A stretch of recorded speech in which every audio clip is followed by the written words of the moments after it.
Okay, so magandang hapon ulit at ang topic natin sa hapon na to ay advocating for inclusive education. Ano? So ako si Teacher Ched, isa sa mga nagtuturo sa class na to. No? So ito yung takbo ng ating pag-uusapan. Ano ba yung advocacy? Bakit ito mahalaga sa inclusive education? Ano yung mga principle ng advocacy building? Ano yung mga steps?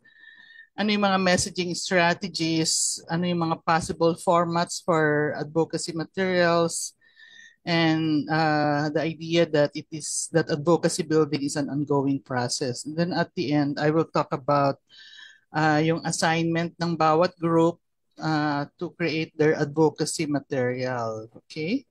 Sige. So when yung root word ng advocacy, it's a Latin word which means to add a voice of support to a cause or person. Ano? So minsan yung word na advocate, isang word siya for, yung parang attorney or lawyer mo. No? So ibig sabihin, yung cause na to, hindi siya susulong kung walang mag-advocate or may mga tao na wala silang voices, ano? Or wala silang boses. Kaya mahalaga yung advocacy. So it's a deliberate process. It's not something random, and it's making a case and getting others to support that cause. So you are parang it's entering into a dialogue, okay? Arguing that this is a worthy cause to support, to fund, no? Na mag-create ng policy. It also involves raising awareness among decision makers and the public at the same time, so that policy and attitude change reinforce each other. Ano? Kasi importante, hindi lang na ma-convince yung policy makers, dapat yung publiko din, para maintindihan nila kung bakit ito mahalaga. At the same time, dahil yung mga policy makers are politicians, kung napapansin nila na hindi gusto ng kanilang constituents itong isang bagay na to, then hindi nila susuportahan, kahit na alam nila na mahalaga. For example, yun nga yung mother tongue, alam nila kaya mahirap mag-advocate kasi alam ng mga congressman na ang gusto ng mga tao ay English, Kaya ang hirap kumuha ng support sa kanila. So it involves creating awareness, convincing hindi lang yung policymakers but even the public. So it's a tool to help us push for reforms and or implement policies. So minsan may policy pero hindi siya na-implement. So kailangan ng advocacy. So it's supporting strategy for solving problems or making changes to status quo. So alam naman, yun nakikita natin sa mga previous lecture na yung status quo, kung what is considered as the norm, is often it favors certain people, usually yung mga kunyari yung schooling, yung mga may kaya, yung privilege, ayan, so kaya kunyari yung nag-research kami sa na quotas, okay, yung yung situation doon, yung mga bata ay nangingisda at gabi sila lumalabas, So kailangan baguhin yung schedule ng class para makapag-aral sila, So parang nasanay na ang status ko ay morning ang classes, daytime, It's unthinkable na sa hapon or sa gabi. So bakit importante ang advocacy sa inclusive ed? Kasi ito yung framework ng inclusive education, So ang inclusive education is not just making students access, nakakapasok sila sa school or present sila sa school. Kailangan nandun sila sa school and then they participate and then they become successful or they achieve, So yan yung framework natin ng inclusive education. And for that to be enacted, upang mangyari ito, kailangan ng policies, kailangan ng practices. Paano to i-operationalize? Anong klaseng curriculum, anong klaseng structure ng school ang kailangan? And then sa baba, inclusive culture. Ano yung sentiment? na gusto natin na maramdaman ng mga tao. Anong klaseng attitude, anong klaseng ideologies, ano? Kaya we are not just dealing with curriculum, teachers, but we are creating, a social change that involve policies, that change sa institution, at change sa worldview, sa belief system ng mga tao, no? So dahil ang inclusive education is rights-based, okay, so it's a rights-based approach based on the assumption that everyone, bawat bata, deserves na mayroon siyang karapatan na makapag-aral, ano, ng ganitong klase na mayroong access, participation, and achievement. And therefore, para mangyari ito, kailangan that we develop communities and we engage in activism. Ano? So, hindi mangyayari ang inclusive education kung walang nangyayaring yung advocacy, yung pagpo-promote ng certain ideas, pagpo-promote ng social change. And nakikita natin to sa kasaysayan ng sa ibang bansa, no? Okay, dali, mayroon. Yan. So, okay, thank you. So, sa ibang bansa, bakit ba nagkaroon ng, yung kinento ni Sir Lalas, ano? So, nung after World War II, maraming mga African Americans ang sumama sa giyera, no? Sa Vietnam, mga ganyan. However, when they came back sa US, they're so considered heroes. Sumama sila sa World War II, sumama sila sa Vietnam War, and yet they experienced discrimination. And then that time, maalala nyo yung kwento ni Sir Lalas na, they are equal but separate. So, iba yung eskwelahan nila, CR nila, yung bus na sasakyan nila.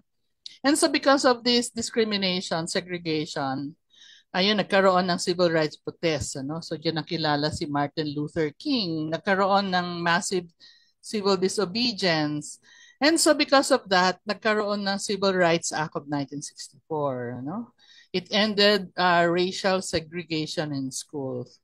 And then, okay, and then in the lately, nagkakaroon ulit ng na-experience ulit yung racism, yung like yung pagkapatay ng isang Black American, kaya nagkaroon ulit ng advocacy on yung Black Lives Matter, yun ang kanilang naging parang ano ba tawag doon? Yun yung tagline, ano? So hindi lang sa Amerika, kahit sa Canada and Australia. So dahil nagkaroon ng activism para sa mga IT. So kunyari nung nakita yung mga buto ng mga bata na dinala sa mga boarding school, di ba? Sa Canada nung nagdumating yung mga puti, yung mga settlers from Europe. So yung mga indigenous group, mga Inuit, Métis sa Canada, dinala nila sa boarding school para turuan sila na magsalita ng English, mag-behave, according to their prescribed behavior. And then, yun, nung nakita yung kanilang mga skeleton, yun, nagkaroon ng pagkilos, awareness sa naging karanasan ng mga indigenous people. And then ito naman, yung mga, yun, nakita naman yung nagkaroon ng murder, nagkaroon ng violence against indigenous women. So ganoon din sa sa Australia, no? Itong nagkaroon sila ng recognition also ng mga aborigines ang tawag nila.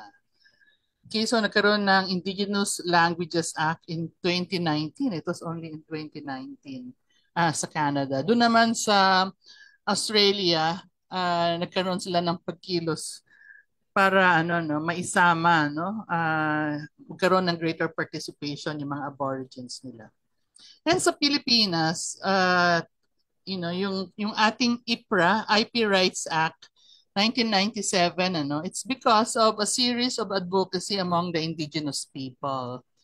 And hindi lang tayo na kontento sa Pilipinas, itong si Ma'am Vicky Tuali Corpus.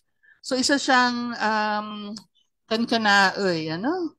And so dinala nila yung advocacy nila sa sa international level, and siya ay naging instrumento para nabuo yung United Nations Declaration on the Rights of Indigenous People.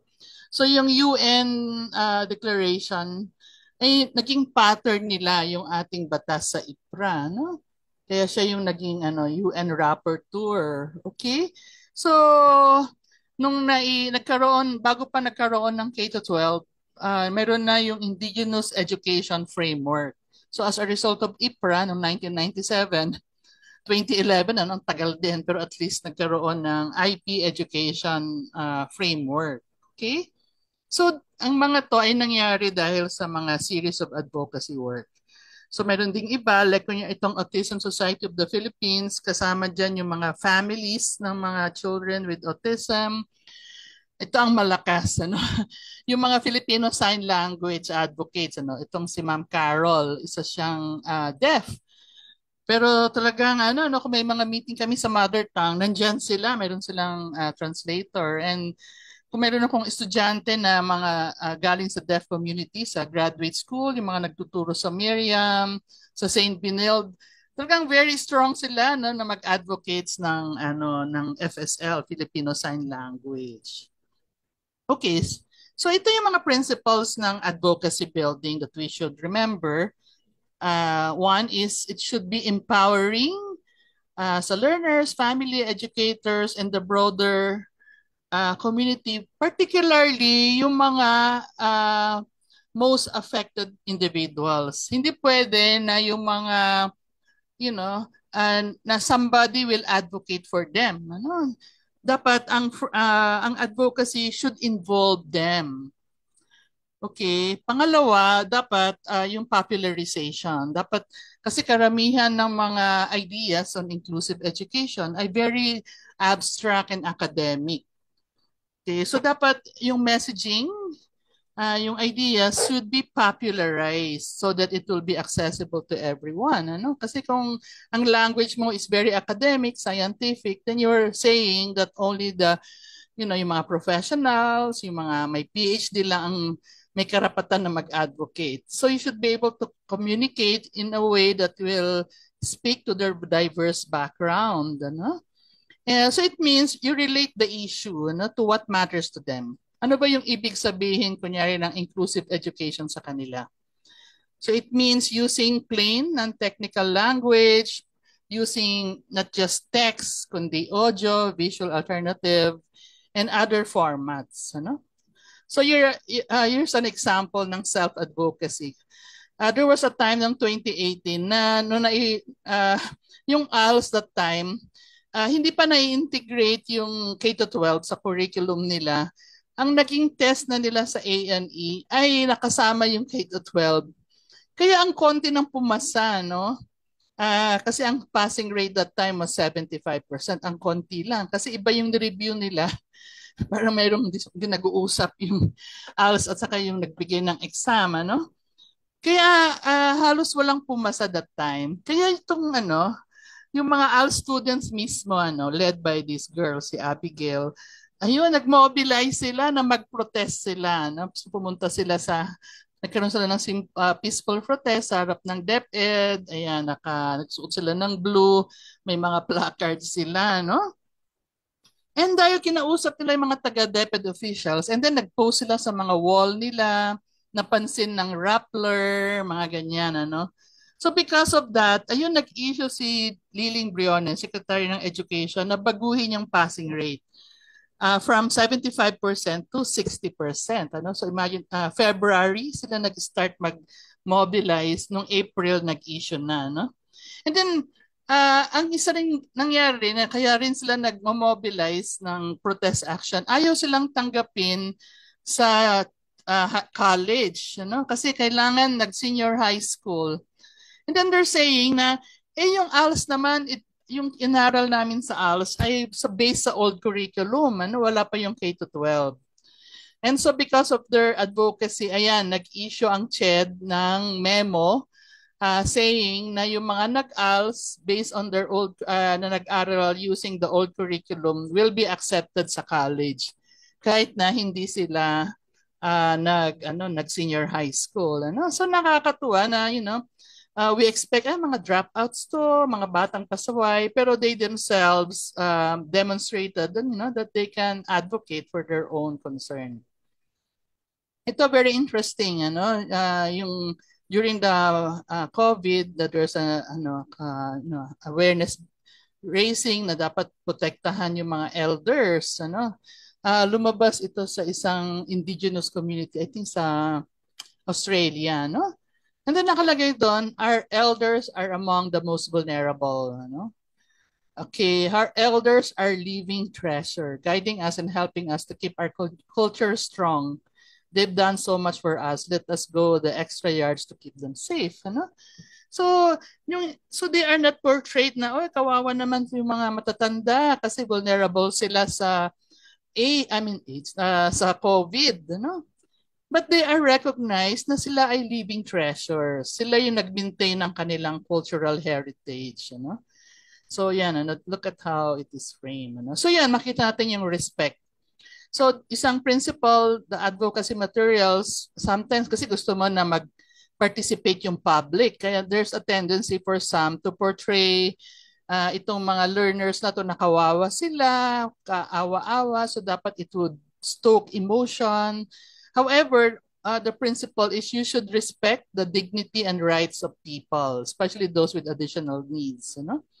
So dapat lalabas na dignified sila, that you would not objectify them para makakuha ka ng simpatya. Avoid using language or imagery that is stigmatizing or discriminatory. And then yung advocacy building should be partnership. It develops partnership. It requires collaboration between stakeholders, including student, families, educators, and community members. So for example, itong mga children with special needs or with disability, look at how they are portrayed. Now, look, kahit na itong boy na to, kita mo na mayroon siyang na-love siya ng mga kaklase niya, masaya sila, And this girl, na mayroon siyang Down syndrome, and yet kita mo na she is involved in na artwork. Okay? Nakangiti siya, So yun, very respectful ang presentation sa kanila. They are portrayed as like any other child, Another principle ay dapat ay evidence-based. Okay, so advocacy materials, ayan, maalala niyo yung ginawa natin last time, yung thinking hats. Okay, remember na yung thinking hats, ulit yung una, di ba? Yung white hat yata yon, that you should show statistics, numbers. So ganun din, when we are doing advocacy, we should know the numbers, we should know the evidences.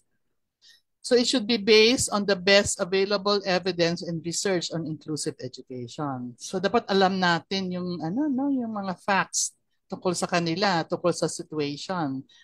Kailangan mag-research, so it includes using data and example to demonstrate the positive impact of inclusive education and academic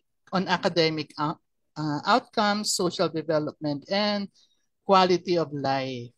Okay? So especially if you are working with policymakers, kasi gusto nila makita, evidence-based ba yan? Kasi ideally, dapat ang mga policies natin is not based on the whims of policymakers, but it is based on evidence. And then, yung advocacy should not just be addressing a current need. Okay, kunyari yung kanina nakita natin na, para makapasa sila sa ALS, makapag-college, and para saan? Dapat mayroong may framing yung messages mo, yung perspective, yung advocacy mo, kung ano ba yung vision. Ano ba yung gusto mong mangyari sa kanila? Anong gusto mong mangyari sa lipunan? So, inclusive education is a long-term process that requires sustained effort and commitment. Advocacy materials should reflect this by promoting a long-term vision for inclusive education and emphasizing the importance of ongoing support and resources. Ano? So makita that advocacy is a long term, it's an ongoing process for a certain end. So kunyari ngayon, today, ngayong araw na to ay February 21, it's the Mother Language, International Mother Language Day, itong araw na to. So itong nagsimula itong IMLD sa Bangladesh 25 years ago dahil sa repression, yung hindi pala, hindi sa 1999 nagkaroon ng IMLD, but in the I think 60s nagkaroon ng repression sa Eastern Pakistan, pinagbawal nilang gamitin yung Bangla, no, Urdu. Only Urdu was allowed to be used in school and in public. Kaya yung mga nakatira sa Eastern Pakistan, sila ay nagprotest. Nasabi nila na allow us to use our language. And dahil ang Pakistan ayaw nila, naging very violent. Kaya maraming pinatay. Hindi naman marami. A number of the protesters, mga college students, ang pinatay. Kaya tinawag silang language martyr. And because of that situation in the 60s, nagsiside, humiwalay yung Eastern Pakistan and it became Bangladesh. Okay, so yan nakita natin that pag nag-i-impose ng one language, one country, nagkakaroon ng repression, nagkakaroon ng division. So because of that event sa Bangladesh in the 60s, in 1999, sinabi ng UN that let's recognize February 21 as the International Mother Language Day. So ayan, so yung mga advocates ng mother tongue, multilingual education, we are celebrating this day. So nakita nyo dito yung inisyu ng mga pictures ng UNESCO. So there are makikita mo dito yung mga numbers, yung evidences why mother language education is important. So sabi niya dito, 1,500 languages could be lost by the end of century. So ito ganong kadami ang mga namamatay na mga wika. Sa Pilipinas, 3 wika na ang mga namatay. Ito yung mga IP languages. And then, ayan, nagkaroon ng awareness that there are 300 plus sign languages that are used all over the world. And then, sinasabi niya na 40% of learners are not taught in the language they speak and understand. So, kunyari sa Pilipinas, we can say na sa PISA, sa TIMSS, sa CPLF, sa mga ginagawang test in English, ay ginagamit lang yung English ng 6% of the test takers. Kaya isang reason na bakit mababa ang performance ng mga estudyante natin. And besides the fact na sa lahat na nag-participate sa PISA, tayo ang bansa na may pinakamababang per capita spending, yung budget ng bawat bata ang pinakababa. So yan, nakita natin dito na naka-highlight yung evidences. Ito yung stunting, So nakita rin dito yung yung numbers. 1 out of 3 Filipino children under 5 years is stunted. Actually, it's more na 1 out of 4, This is caused by consistent poor nutrition. So it has long-term effects. So based on this research, poor cognition, low productivity, and high risk of chronic diseases. And then nakita natin dito na they are popularizing yung stunting. Kasi ano ba yung stunting?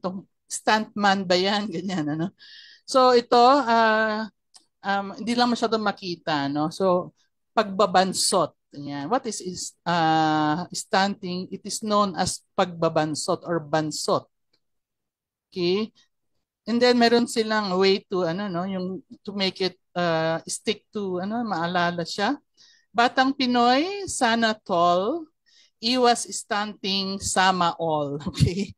So yan ang kanilang pinopromote na parang ano ba yan, yung kanilang advocacy message. Okay, so sama all, So they are emphasizing the idea na dapat lahat mag-participate, hindi lang yung mga batang may yung family ng mga children na stunted. Okay, so ito no, itong interesting ano, 'di ba kwento ko nga kanina na sa Canada, merong awareness in the recent years tungkol sa mga karanasan ng mga indigenous children, ano? And tignan niyo ano, yung ano ba yung kanilang vision sa indigenous education nila, no? So they are remembering their children, so they want them to be remembered and not to be forgotten. So ito yung mga children sa boarding school. And what they want to happen for their society, Canadian society, is that there will be truth, respect, and reconciliation for all. No? So ito yung vision nila. No? Hindi lang yung, yan, naalala na namin kayo. Now we are truth telling. So they're saying that they want their society to, the whole population ng Canada to respect. And then there will be reconciliation. So hindi ba pwede magkaroon ng reconciliation if you do not recognize yung injustice, di ba? Yung abuses na ginawa sa kanila, no? So yan, makita natin yung long-term vision. Another principle is to engage constructively with those who have the power to bring out the desired changes. Ano? Advocacy is not a process of complaining. Or sisigaw ka sa kalye, tinutuligsa mo sila. It also involves diplomacy, negotiation, nakikipag-usap ka, listening and engaging in a dialogue, not just demands. As I remember when we started advocating for our mother tongue in 2008, ayan, merong ginawang yung parang material babas primer, the 21 reason why children learn better in their mother tongue. So talagang tumuktok kami, kasama ko yung mga ibang prof sa UP, tumuktok kami sa bawat pintuan ng mga congressman diyan sa Quezon City. And then, kinakausap namin sila, why don't you support this bill, this law, no? So, hindi mo sila, ay, mga politiko yan, mga corrupt, ganyan. Kailangan makipag-usap ka, no? Talking to DepEd people, sa media.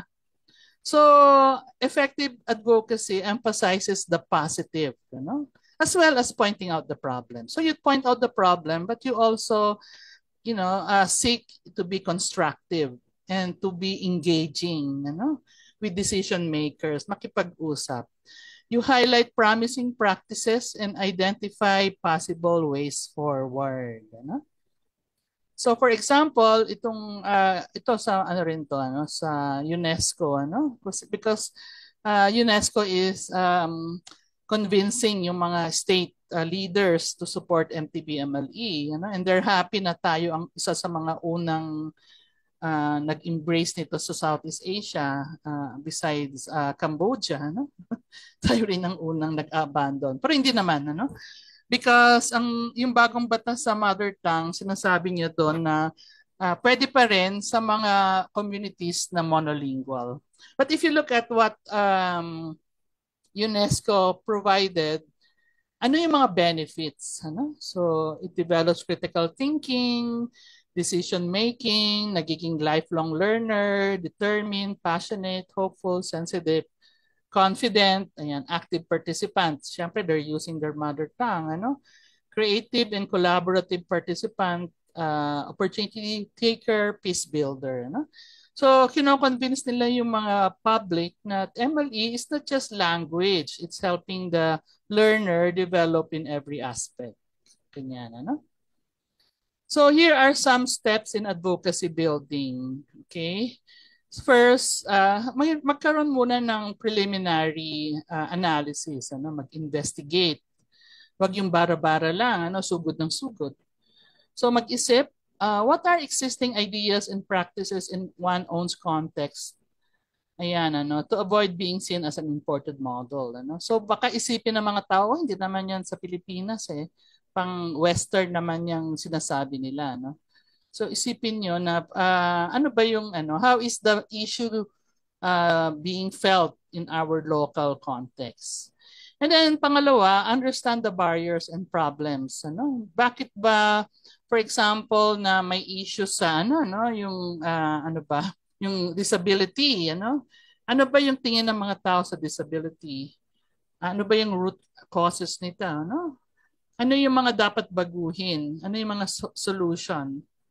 And then identify and prepare for initial resistance. So bago ka sasabak sa isang advocacy work, yun, magplano ka na, no? Be proactive. Ano yung magiging response nila, no? It also means identifying misconception, misperception. Ano yung mga misbelief nila. And then, as I said earlier, in your advocacy work include people who are affected by the issue, the most affected learners, family. But at the same time, you include the most knowledgeable professional. Sino ba nakakaalam sa issue na to? So maybe, teachers, researchers. And then, yung mga experts sa advocacy, communication experts, yung mga taga MASCOM, sanay sila doon. Okay? Sige. So now, I'd like you to look into next. So after studying the context, yung situation, yung mga belief system, mga misperception, and then creating your team, you craft your core messages. So mag-isip ka, ano ba yung messaging ko that will respond to existing existing myth, okay, misperception. So yung message mo should be something clear, informative, and compelling. And then later, gamitin mo yung how will you deliver your message? Anong modality mo? And then how will you deliver it? Paano yung pacing? Lahat ba ng messaging mo sasabihin mo agad, So there's something as timing. So maybe teaser muna, you will create initial awareness. Ayan, tamang-tama sa mga nandito na member ng mga organizations, di ba kayo sa mga org niyo, lagi kayong may mga advocacy. So, wag lang yung mag-post kaagad, iplano niyo paano ko ipo-post tong advocacy message ko na to, So, dapat i-formulate niyo muna yung core message niyo. You think about the modalities that you will use through time. Then, yung timing, maybe una teaser muna, patikim para mag-create ng initial awareness, magkaroon ng maging sila, curious, maging curiosity. And then afterwards, then yun na yung blast, yung information blast. And then magkaroon ng follow-up, hindi lang minsan. And then identify sino ba yung magdadala, who will embody my messages or my core message. Sino yung mga organization, mga personalities na pwedeng mag-embody ng message mo. And then as you argue or as you dialogue with people, think of case studies. Put a human face to your advocacy. Hindi pwedeng ideas lang. So for example, you are promoting for na magkaroon ng ano ba ngayon yung break, okay, study break dahil tinanggal na kasi yung yung study break, di ba? Noon mayroon, so ayan, then you can talk about specific cases. Sino ba yung most affected, and then you collect feedback. You ask people for them to evaluate kung effective ba yung advocacy effort. So kahit na porke maganda ang yung advocacy work, okay na yun. So you ask, you evaluate, you assess kung effective ba siya. Okay, so this time I will post using Slido. Familiar pa kayo sa Slido? So kunin niyo yung cellphone niyo, go to slido.com, para siyang ano ba to, Mentimeter. Kasi meron kaming account sa UP, bawat teacher sa Slido, So libre siya sa amin. Kaya yun ang ginagamit ko kasi yung Mentimeter magbabayad ka. So now, in the next slide, I will be reading a myth or misconception about inclusive education. So ang gagawin nyo, you write a short response to debunk it. Okay? So your response can be a fact, it can be a counter argument, or your advocacy message that promotes inclusion. Ano? For example, yung isang misconception is disability is a punishment from God. Ayan, so may pagka-cultural siya. No? So ang pwede niyong response na isusulat, it is not a curse, it is part of human diversity. Ano? You can also write, people with disabilities deserve respect and opportunities just like everyone else. Okay? Clear ba? Clear ba? Are you here with me?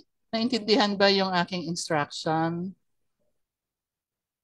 Ayan, salamat sa mga thumbs up. Okay, so help me. May sulat kayo, no? Otherwise, ayan. Okay.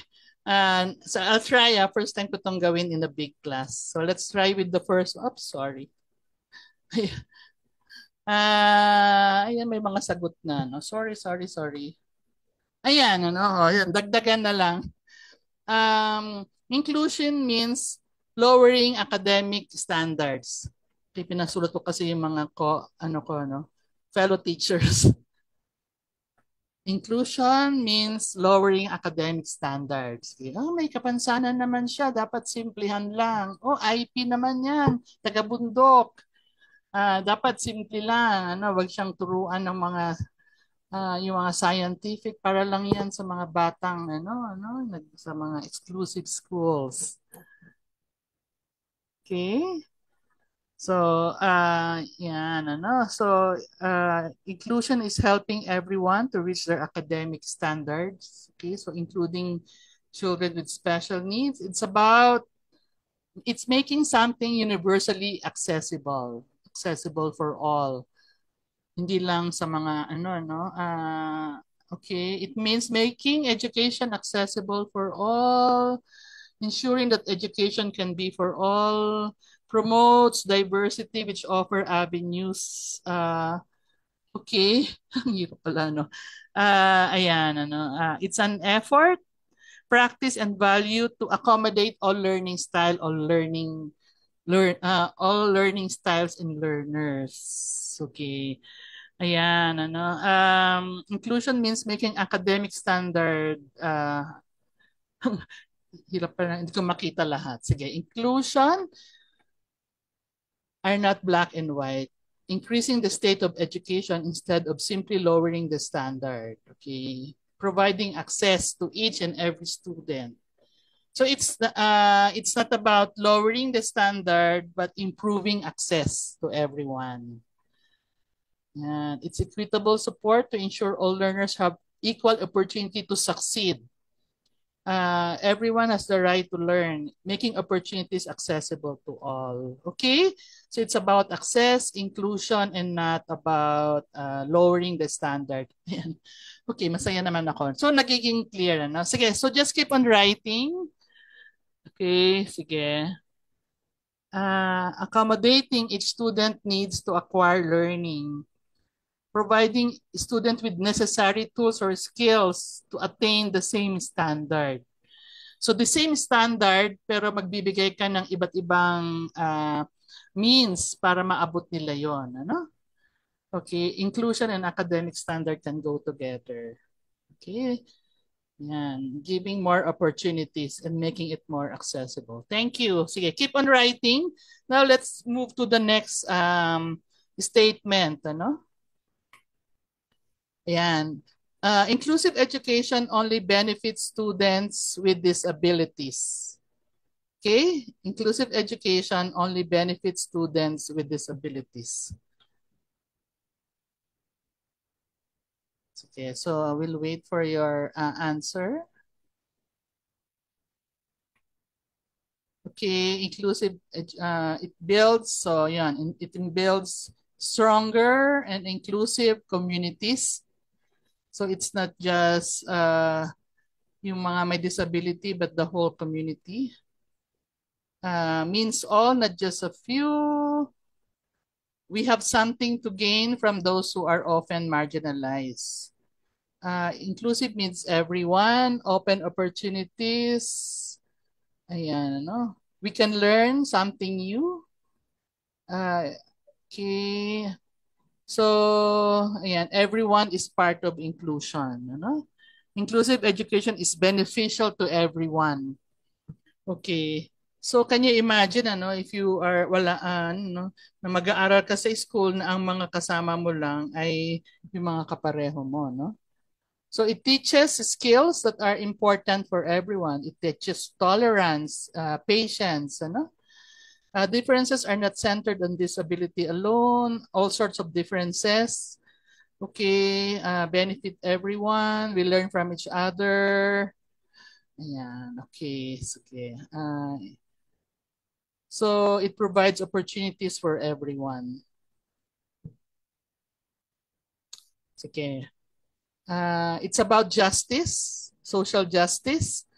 Being sir, promotes equal opportunities for all learners. Ano? It's also gender and ethnic sensitive. Ano? So inclusive hindi lang tungkol sa disability, also gender and other forms of ano no yung identity markers. Okay, it's preserving diversity. Okay, so many things can be learned from diversity. So ibig sabihin, pag hindi diverse yung classroom, payat, ano, hindi maganda yung learning experience ng mga bata, no? So children learn the notion of inclusion as they move along, as they learn with other students. So it benefits everyone. Yan. It is multifaceted. It concerns various group of people. Yan. Okay, salamat. Si-share ko to later on sa sa ating Facebook group, ano, napaka-active. Ito naman, separate programs, SPED, IP education, mother tongue, adult classes are better and more manageable than inclusion, no? So mas simple, mas nakakatipid, okay, manageable kung isa-segregate na lang sila, no? Kasi mas madaling turuan. Pare-pareho yung mga bata with disability or with deaf.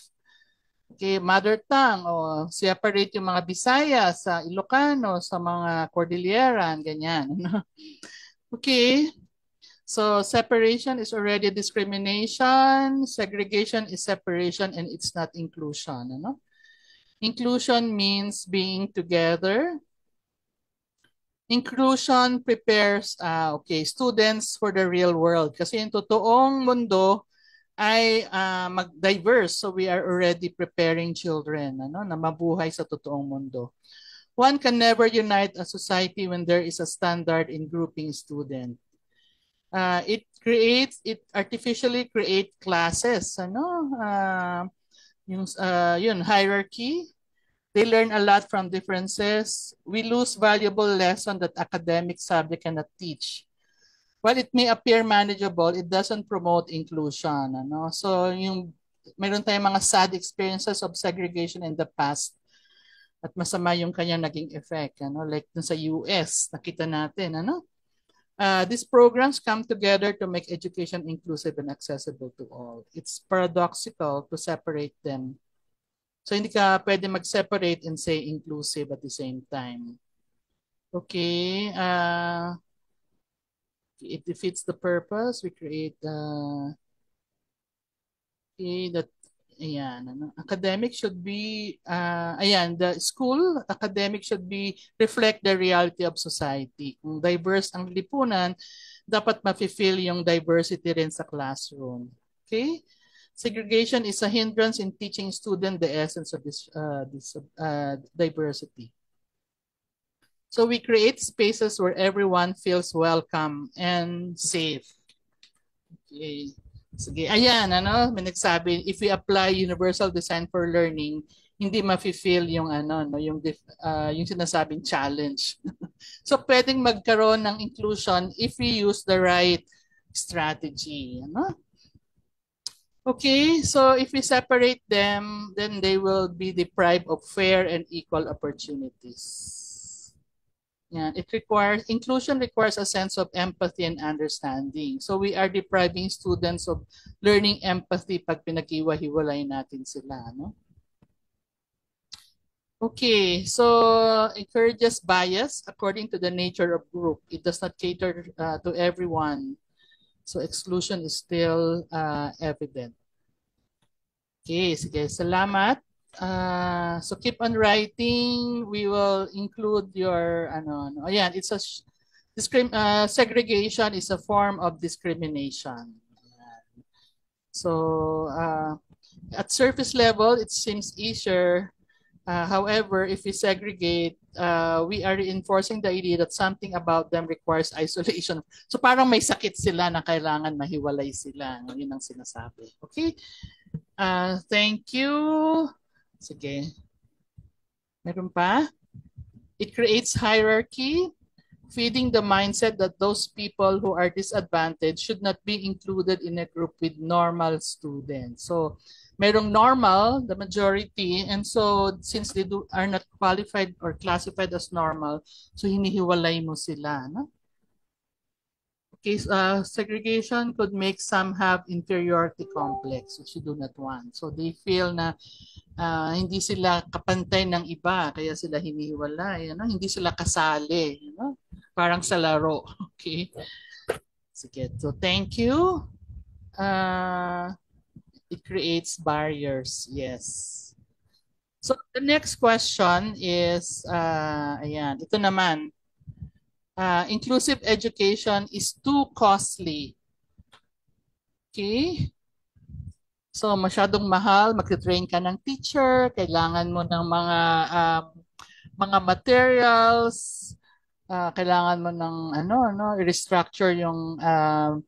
restructure yung school, yung building, ganyan, ano. So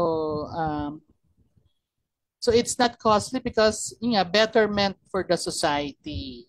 Okay? It's worth it. Accepting is not costly. The cost of exclusion, yan, ano, inclusion is a way more costly. Ano? Kung in-exclude sila, then yung effect nun, mas mahal. Ano? Excluding people will be more costly. It's a human right. Lack of budget is not an excuse. Sara Duterte spent ilang milyon. Okay. So it's not costly kung may proper budgeting and allocation.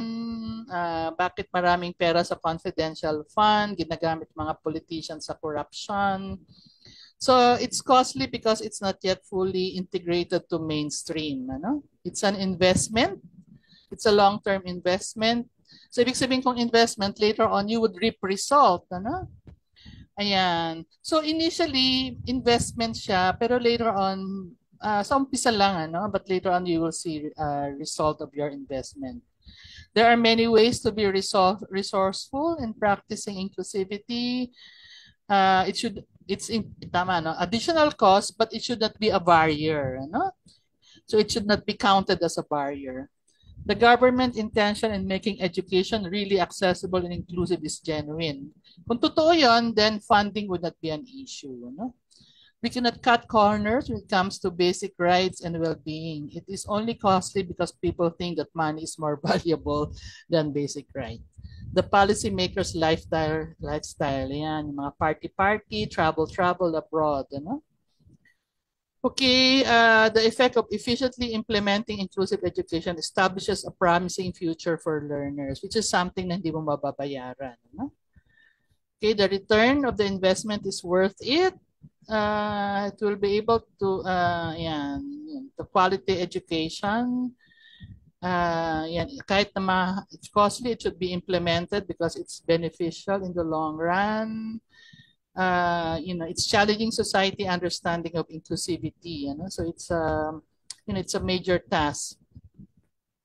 Okay, the value of providing equal educational opportunities outweighs the financial costs. It states in the Constitution that education sector must have the highest budget. Okay, so it's nasa batas na yan. Ano? So hindi mo naisipin mahal ba. Actually, we are not allotting enough for education. We are only allotting 3.5% when the standard is 6% of GDP should be allotted to education. Ano? So, ayan, it should not be a problem dahil we are addressing the bigger problem, discrimination, exclusion. Education underspending, students underwhelming. Okay. Sige. So let's wait for the remaining. Mayroon pa nagsusulat. It opens up opportunities for students that could have the potential but have trouble because of their disabilities. Okay, so can you imagine, you invest on it, you invest on the student, and itong mga children who will benefit the most will have a brighter future. Ano, yung sabi nito, they will have better potential. So yung kanilang better potential na mag-succeed in the future ay hindi pwedeng mabayaran. Ano?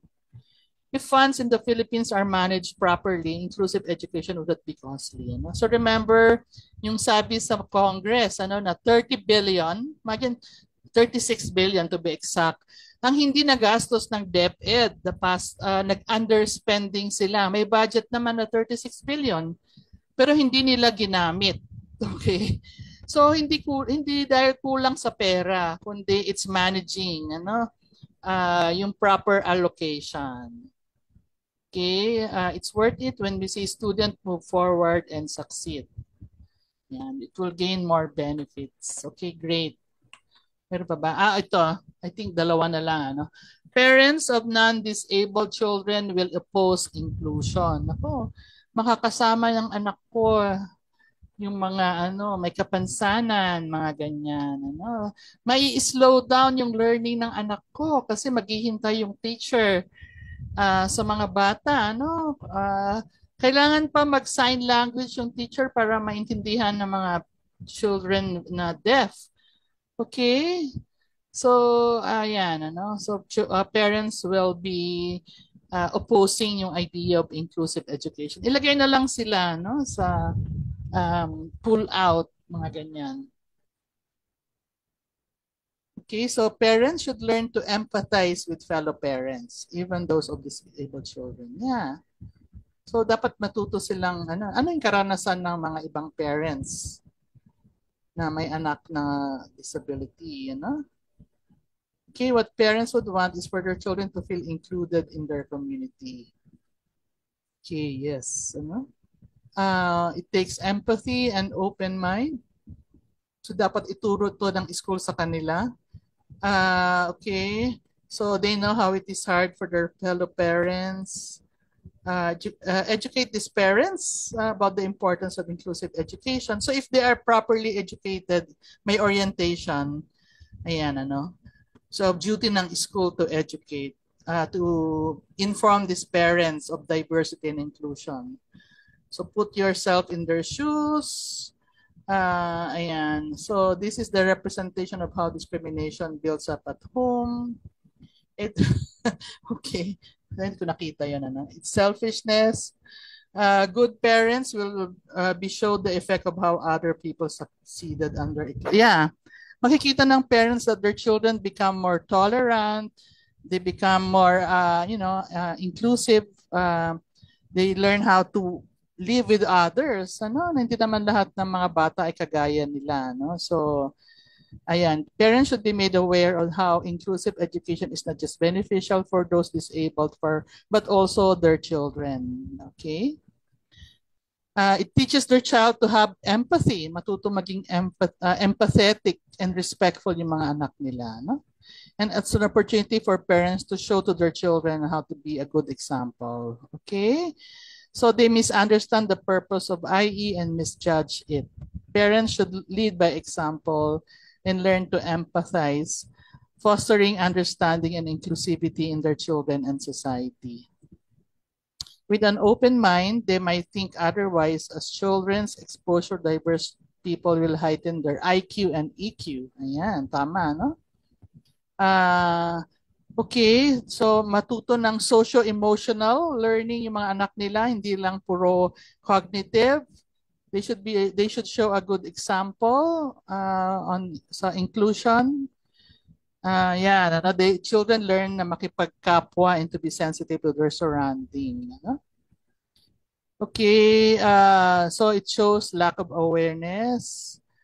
Parents will understand the situation. So if given the chance to be informed, they will understand the situation. So wag mo nang isipin na hopeless yung mga parents, ano? So it requires collaboration, orientation. Yan, it should be addressed through awareness and proper support. Okay? Sige, raise awareness. Yan, that's why we are studying this topic. So ano pa, ano? So yun ang mga pwedeng mangyari. Ayan, salamat. So, ayan, ano? Parents will develop a greater sense of gratitude for their children, thus empowering them to broaden their perspective on inclusion and becoming better role model. They should either be taught to be more empathetic or mind their business because aren't being affected by this in a major way anyway. Okay, thank you. So, mayroon pa ba? Ayan, mayroon pang yeah, it's an expected reality, tama. No, there are parents who are like that, but not a dead end. So it involves educating parents, engaging them, enable them to ano no to engage with yung children to engage with other disabled children. You know? Okay, I think meron pa yatang isa, no? Ayan. Ayan, so I think last na yata to. No? Student with disabilities will be bullied in inclusive setting. Ito simple. Parang related din sa una, no? Kawawa naman sila, ibubully sila, no? So matatakot yung mga parents na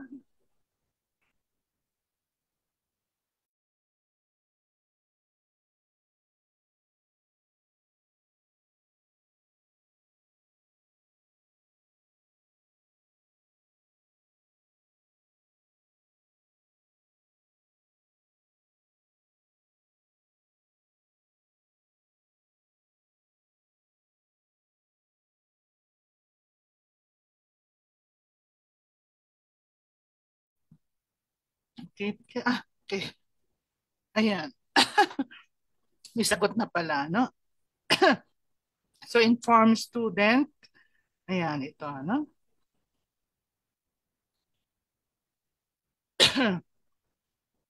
Ayan, ano, if they are bullied, then hindi inclusive yung setting in the first place, ano? Um, so student without disability should be informed and educated. We can ensure that inclusive education will be inclusive. So hindi siya inclusive setting because inclusion involves fostering great empathy and care. Awareness is paramount to avoid these instances. Okay? This is the possible consequences of our current classroom setting. While it may be seem challenging, we should strive to change this mindset little by little, step by step. If schools can effectively foster inclusion, existence of bullying will nowhere be evident. The role of teachers will now take place in this situation. Inclusive setting should be inclusive at all aspects. Ano? So again, promote awareness about inclusive education, about being kind to others and respect. Let us put more faith in our student. Ayan, parang ina-assume mo na lahat ng bata ay bully. So let's trust them that they will not bully their classmate. Teachers will teach their student to be aware. If bullies are educated enough about the consequences of their action, bullying won't happen. Okay, students are being bullied regardless of the setting anyway. This problem, ayan, ano? That's a possibility. It's unfortunate, brought by close-minded and ignorance. We can combat this by continuing to educate and spread awareness. Okay, educate the bullies, educate students with special needs. Ano? Students should be educated about inclusivity before its implementation to prevent bullying. So dapat maging maging proactive.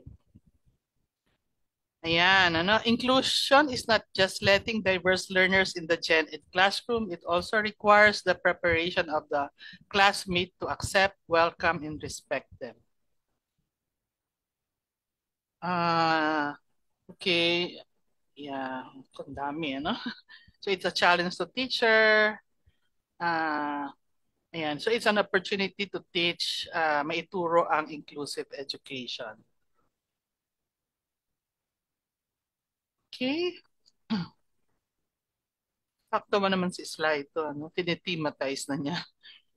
Okay, so while it is possible, if students have been educated and exposed to inclusive setting, we'll have to worry about bullying less. Okay, aside from the fact that setting is lacking in its implementation, if such bullying happen, this assumes the children are inherently malicious by nature. They react such way because they don't understand, make them understand and empathize. No? Educate the student to accept and learn from them. Okay? Sige. So, salamat sa mga nagsulat. Ano? As I said kanina, i-share ko to sa dun sa chat natin. I mean sa FB group natin, and then baka mayroon pa kayong gustong idagdag, no? Okay, so napansin natin dito na na very important yung creating awareness. We have to advocate for inclusive education. Otherwise, we will experience itong klaseng no, resistance sa parents. Ayaw nila, no? Ayaw nila, magagalit sila na bakit nag-inclusion kayo sa school, lalo na kung private. Lipat ko na lang yung anak ko sa iba, no? And then, iyon nga, no? So if the school is not prepared, then there will be bullying, ano, na mangyayari and discrimination. And the bullying can be indirect, direct, and emotional bullying, physical bullying, ano. So, ayun kaya importante na yung messaging, ano. So kanina nakita natin yung ano yung message natin. And so we should be aware of the misconception, misperception, the myth, and then we will create our message based on this myth. Ano? So here are some sample taglines. Siyempre, you have to craft your message para hindi naman masyadong mahaba. No? Make it short and powerful, or short and sweet. So kunyari ito, everyone can learn, even the people who we don't think can. So everyone can learn. Everyone needs support. So ayan So now one is fully independent. We are working towards interdependence. Our need for support varies in degree and kind over time. So hindi lang yung mga children with disability, kahit din yung mga children with ability. Kaya nga minsan yung isang philosophy ng inclusive education is, we are not just focusing on ability, but there are other forms that we need to be included, pwede sa, there are situations sa buhay natin, like if we go through suffering, nagkaroon ng crisis sa family, so lahat, some would even say na lahat naman mayroong disability, everyone can communicate. Just because someone can't or won't use words to communicate doesn't mean that they don't have anything to say. Everyone can contribute. Each person has their own gift and strength, and each person has a unique contribution to make. Our task is to recognize, encourage, and value each person's contribution. So ito, together we're better. We do not believe the world would be a better place if everyone is the same.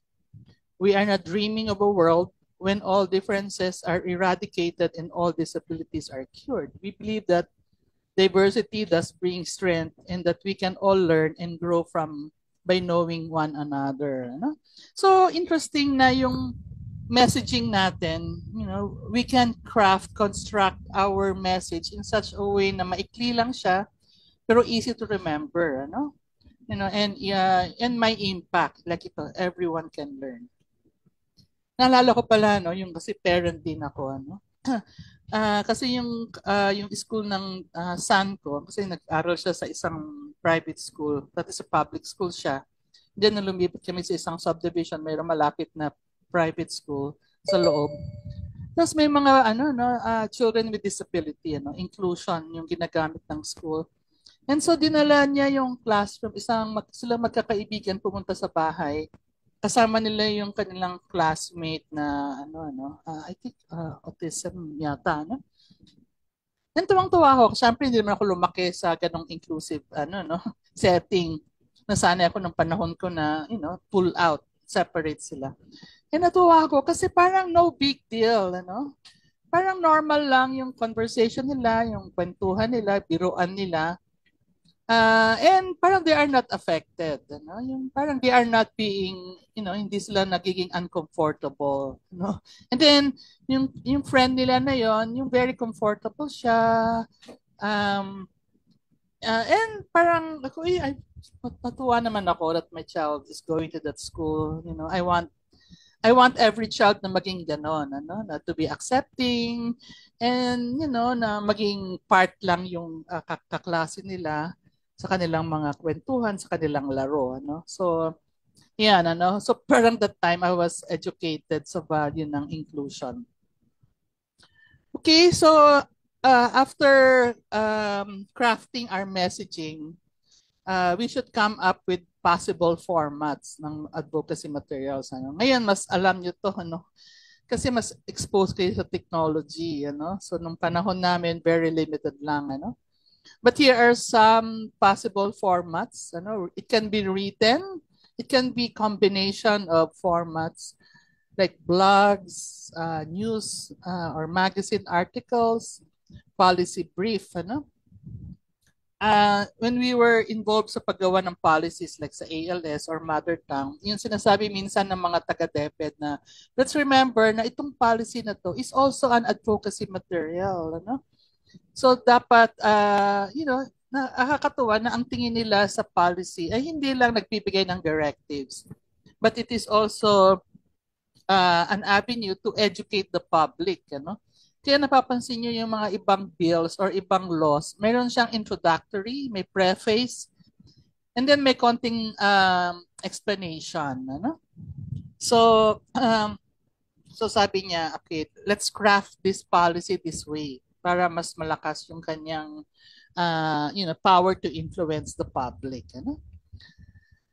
Visual, it can be photo essays, video, or anything, na visual, anything written.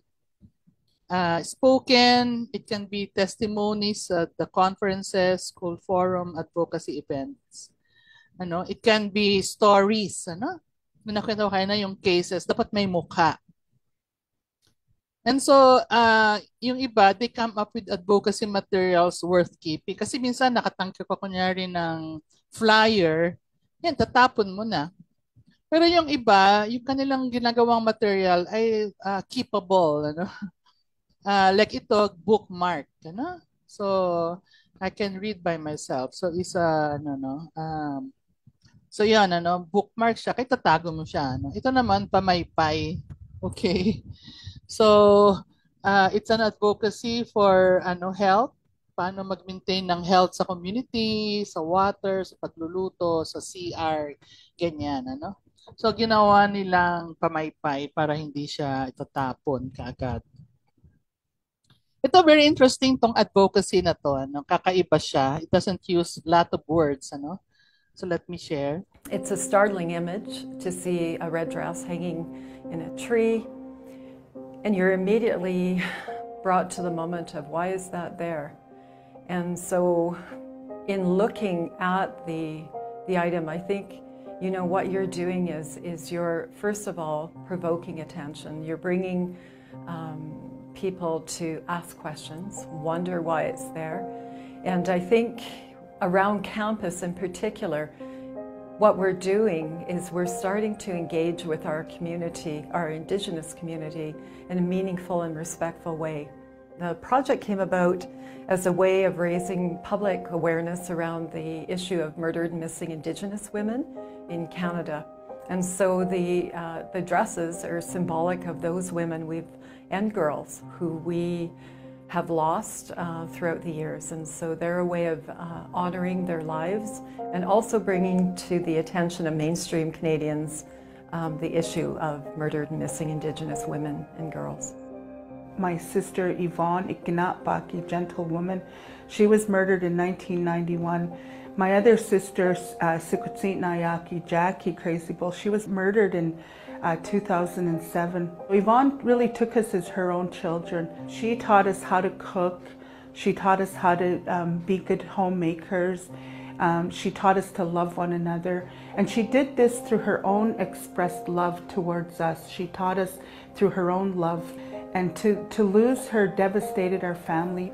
And then when Jackie was murdered, it further devastated our family. And nobody's ever been charged in Jackie's murder. So we're still waiting for something to occur so that we can begin to, put closure. And I don't think we can ever put closure on deaths of loved ones, but at least we can rest knowing that Jackie's life mattered. If we could create awareness to make Canada a better place, then we're that much better off. But I don't think we're quite there yet. We're just beginning with projects like this one. Okay, so dito yung they're bringing into public attention yung issue ng mga na-murder ng mga Indigenous girls and women, And the way they did that ay naghang sila ng mga red dresses sa mga puno, So walang words, walang flyer, puro lang mga damit na nakahang sa mga puno, So that's also one way to create awareness. Okay. Yung iba naman, mobilizing symbolic participation. So you are not just, yung mga participants public, they are not just receiving the flyer, and then babasahin nila.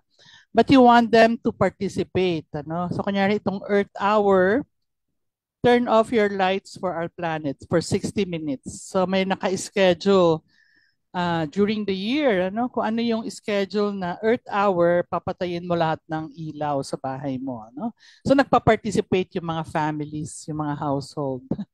Ito usong-uso sa atin, na yung DP, yung papalitan mo yung profile pic mo, lalagyan mo siya ng ano nang tawag doon, yung display, ayun, yung frame, yung FB frame. Okay, so you're not you're challenging people to do, to move, mayroon silang gagawing action. Mag-participate sila, isa to, na ginawa ng Canada, nag-start sa Canada, na nagkaroon ng bagong convention sa pagsusulat, So when you write the word indigenous, dapat capitalize. Okay? So dahil galing to sa Native American Journalism Association. And sa amin, nagpa-publish kami ako. I publish articles on indigenous education. So kung isa-submit ko to sa journal, like lately, meron akong sinulat na article on MTBMLE and yung experience ko sa mga Kantanari, sa Benguet. And so when I made reference sa indigenous, sabi ng aking editor, dapat capitalize, lahat ng indigenous capitalize. Yung iba pati yung people, so indigenous people, indigenous peoples, ganyan. So nakalagay mismo dito sa website ng Canada na dapat yung word na indigenous, you capitalize the word indigenous. Pati yung word na indigenous people, indigenous peoples, okay? So by compelling writers, researchers, teachers to capitalize the indigenous, then they are learning bakit sila mahalaga, bakit capitalize yung kanilang word. And so advocacy building is an ongoing process. Advocacy materials sometimes are not powerful enough to change behavior. Kailangan itong materials na to should be incorporated into a series of activities. Dapat may pag-uusap, forum, assembly, seminar, workshop, conferences, exhibits, contest. So dapat may kasama siya. Hindi yung ipamigay mo lang yung flyer, okay na yun. Dapat ma-integrate siya sa ongoing conversation. And then it also encouraging the public to initiate their own advocacy action. Ano? So natutuwa ako dito sa kunyari ito, ano, yung ayan, ano, yung bumili sila, kung bibili sila ng products, ano, yung mga ano tawag sa mga to, yung parang inilalagay sa arm, ano. So may bag, ano, like yung isang bag ko, nagdagdagan ng budget sa sektor ng education, binigay sa akin ng EdCert, ano. Yung friend ko, nagbigay ng black bag, nakalagay doon, walang laman na confidential fund. Ano? Yun ang kanyang Christmas gift sa akin. Ano? So, ayun, naka-integrate siya sa mga gift. And then ito, ano, tinitingnan ko tong Facebook, yung mga taga Cordillera, they create their own, ano, no? They advocate for their own. Hindi naman sila member ng organization. Like ito, Taraki kami ng Igoro. Taraki means, ano ba, yung matapang, ganyan, ano, no? Okay. Yan, okay. Yeah, baller pala yon, Teacher Mikey. Yeah, baller yung tawag kanina. No? So, Igorotak means I'm an Igorot. Nakakatawa sa Cordillera, no, na before, siyempre, pag minsan ang sabi nila, ay, taga Baguio ako, no? When in fact, taga Bontoc sila or Benguet kasi nga prestigious yung Baguio, no? So, pero lately, napansin ko, and then may mga articles, may mga taga Cordillera, they are wearing t-shirts na nakalagay doon, Igorotak. Ako ay Igorot. Parang very proud, ano? They have embraced the term. Kasi Igorot means of the mountain. Eh. Gulot, gurot, gulod. But later on, you know, they are celebrating their identity and they are even advocating, you know, for their, you know, yung kanilang tamang paningin sa kanilang kasaysayan. Okay. And then finally, isa sa mga role natin as advocates is we should raise and nurture advocacy champion, and people like us. So we should not just see ourselves na tayo lang yung source of advocacy. We should engage. We should identify, engage. Sino ba yung mga natural leaders and other advocates from the community? So if you're a teacher, sino ba sa mga parents ang pwede kong kasama sa advocacy work ko? Ano? Sino sa mga tao sa community, no? So enhance deeper understanding of the issue, no? So yung for example sa akin, yung aking understanding sa mother tongue, dahil yun ang naging topic ko sa mga term papers ko, and then finally naging topic ng aking dissertation, no? So dahil patuloy yung aking pag-aaral, na di-deepen yung aking understanding sa issue na to, no? Nakikita ko ano ba yung mga problema, root problem, solution, ano? So I read, I observe, I talk to people, you discuss sa mga conference, ano? So you keep on learning, you yourself keep on learning, understanding the issue. You organize a task force, kung ikaw ay teacher or principal, maybe a task force to address a certain yung advocacy concern or to address a certain fake news. Then you challenge members of the task force to intensify their participation. Ano? Siguro isama mo sila, no, na mag-conceptualize ng mga strategies sa advocacy.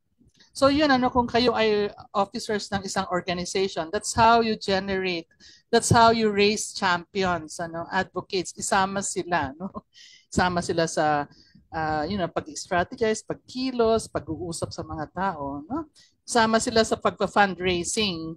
So in asking people to contribute or to raise funds, then they are giving a part of them, ano? Recognize and affirm their efforts. Okay?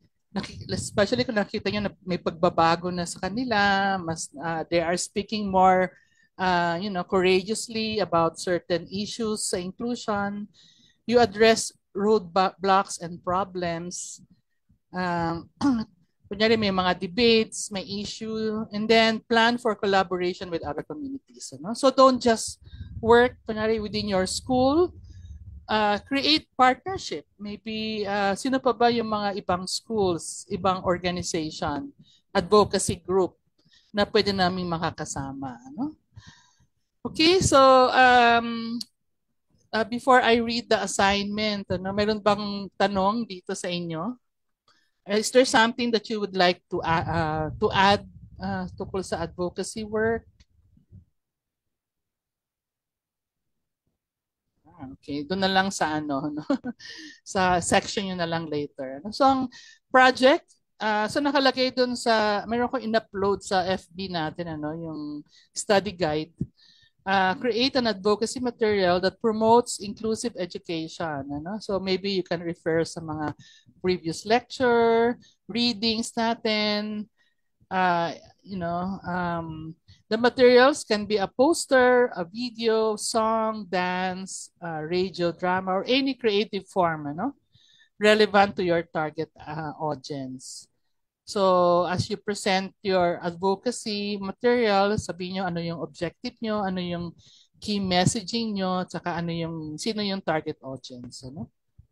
So be reminded of our, dapat February. Bakit naging March? February 26. Okay. Walang pasok. Use the time for your group project. And then, ito pala yung March. The 28th is next Friday. You will have a lecture on the evolution of inclusive education. So yung mga lessons doon can be included doon sa mga materials niya. No?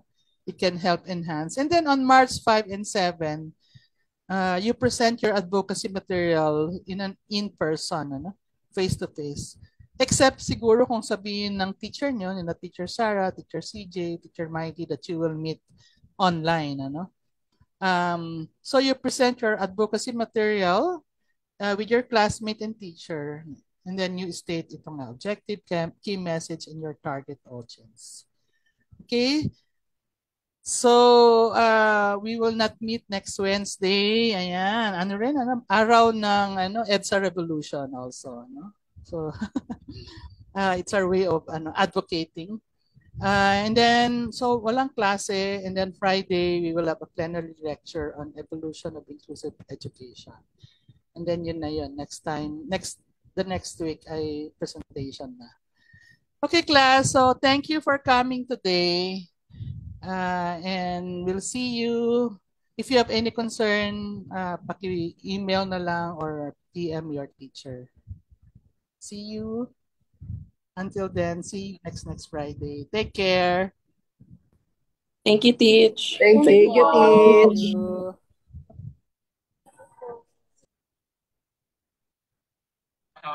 Hello, Teach. Hi, Teach. Hi, Teach. Hello, dyan sa mga MITC. Nandyan kayo, ha? Shout out daw po kay Ashley. Hello, Ashley. Yan, kung nasa UP kayo during art class, punta lang kayo sa MITC, Kasi, are you using the large screen? You are using the large screen or yung lang? Yung TV? Naka-PC po. MIT. Okay. So yung mga TV, lang, hindi yung large screen. Okay. Susunod nga po, ikakonect na namin sa projector. Oo nga, mas malaki. Mas makita yung mukha namin. Okay, so again, yung mga taga-UP dyan, pag nasa UP kayo, sa EDUC, you can join yung isang class sa MITC. Sige. Mas malakas ang internet doon. Okay, bye-bye. Take care. Hello. Bye. Thank you, Teacher Shed. Happy Thank you. weekend. Happy weekend. Bye. Hi, Teacher Mighty. Hi. Teacher Mikey, Teacher Sarah, Sir CJ. Hindi ako nakasali sa last few minutes. May delivery na dumating. Sige. Salamat, Bye-bye. Thank you. Take care. Thank you. Thank you po. Thank you.